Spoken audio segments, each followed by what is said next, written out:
Hello my loves, I am back with another video to this mini series just telling you all the new starters and anyone just wanting a bit more information about how the lenders work, how you can make the process slick, fast and really much less frustrating than it really needs to be.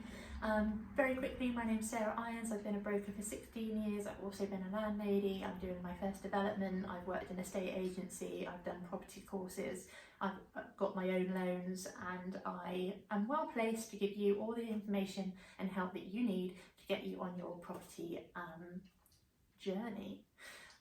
We've all had a horrendous 2020.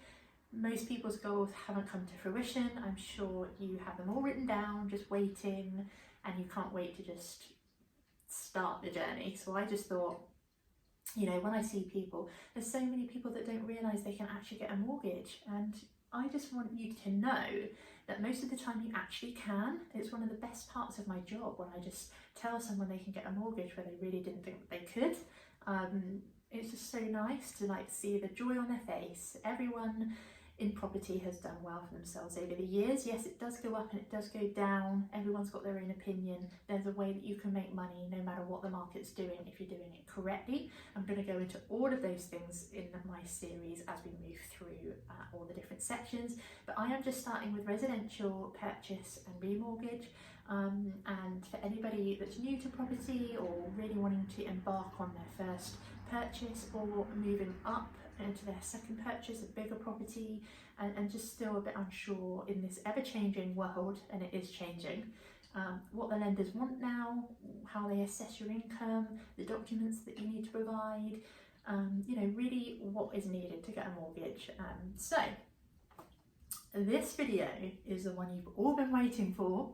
Let's face it, we all just want to know how much we can borrow, right? It's like, if you can borrow a lot, then you can get a bigger house, as long as it's affordable.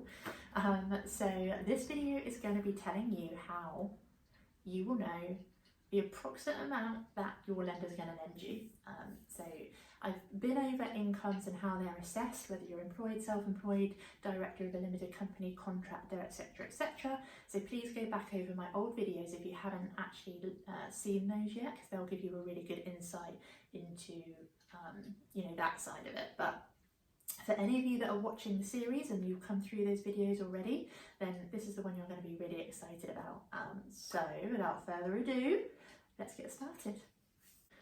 Okay, so in my last videos you would have seen that if you're self-employed, the lender is going to average your last 2 years' income. That's if your income is on a steady incline. Some lenders will take the latest income. If there's only 1 year of full accounts, then some lenders will take that and there won't be any averaging. And if your latest income is lower than the year before, they won't average, they will take the latest. But sometimes that can work in your favour, and I'm going to show you how. So first of all, assuming that you are you've been self-employed for a while, you've got more than sort of 2-3 years accounts, your company's doing well, it's sort of gradually progressing year on year, and you're seeing your profits sort of rising in, you know, the normal way that you would see sort of businesses slowly rising. So I'm going to show you how the lender's going to assess that income. So your latest year, 2020 accounts, is a little bit more than your year before. So let's just say that for 2020, you had a net profit from your self-employed business of £30,000. Your year before, 2019, you did a bit less. So you earned £24,000 in the year before. And the lender's going to average those 2 years' incomes. So those two incomes averaged work out at £27,000. Let's say you've got a partner and they're employed and they are earning a gross pre-tax annual wage of £22,000. So your latest year is £30,000, your year before is £24,000. Averaging those 2 years works out at an annual salary of £27,000. That's the figure that the lender's going to use for you. If you've got a partner that has any additional income, let's just say she's employed and she's on £22,000. So that is a total joint income that the lender can use of £49,000. Now, worst case scenario, and again I have covered this in previous videos, let's assume the lender's going to lend you 4.5 times your income. So 49,000 times 4.5 is 220,000.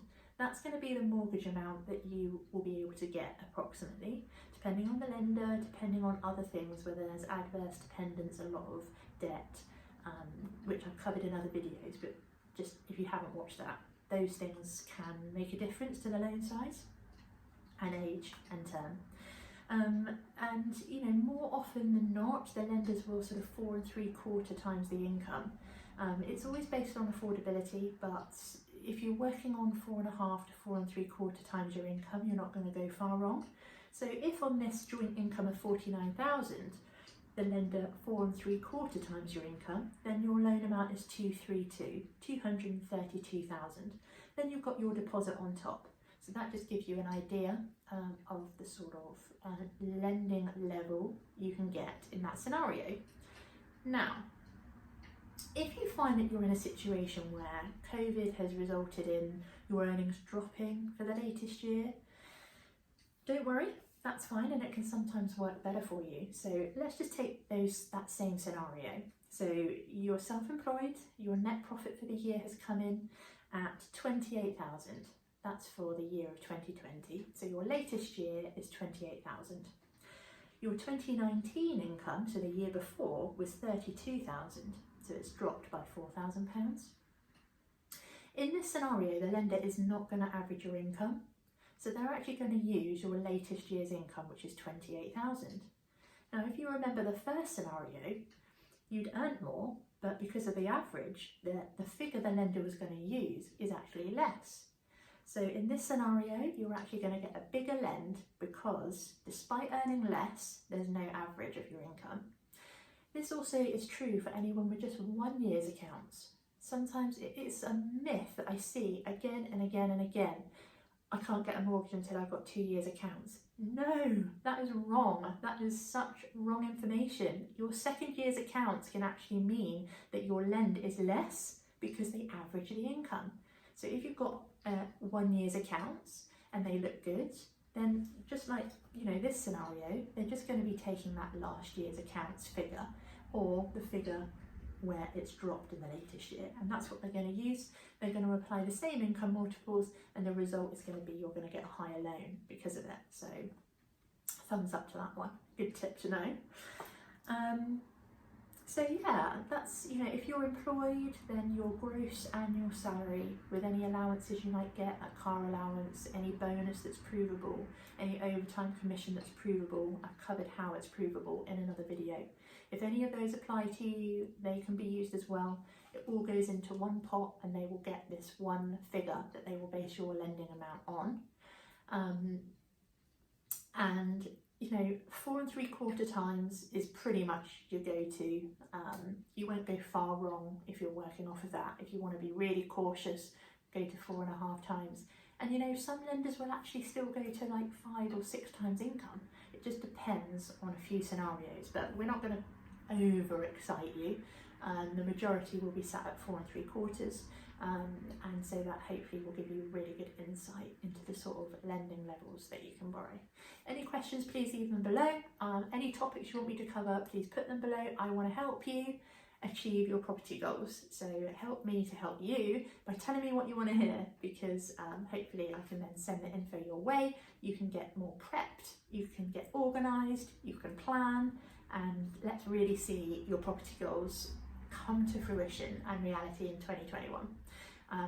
I think we all need some joy and positivity, and if I can help you achieve that, then that is amazing. So thanks for listening, and I look forward to seeing you in my next video. Bye.